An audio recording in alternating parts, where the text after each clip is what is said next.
আলাইকুম, বিকাশ customer care থেকে জুনায়েদ স্যারকে কথা বলছিলাম। স্যার শুনতে পাচ্ছেন?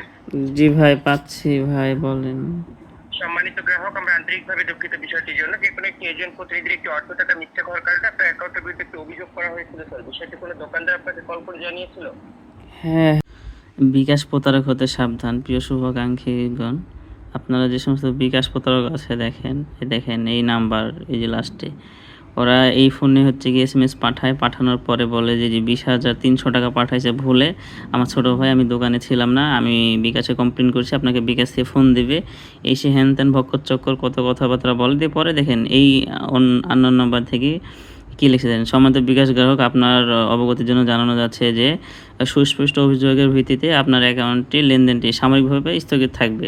মানে প্রয়োজনে এই নাম্বারে কল করতে বলছে। আসলে এই বিকাশে যেভাবে এরা মনে করেন SMS পাঠায়, সেম ওই প্রক্রিয়াতেই আপনার ওই সিস্টেমে পাঠায়, যাতে মানে সাধারণ মানুষ না বুঝতে পারে।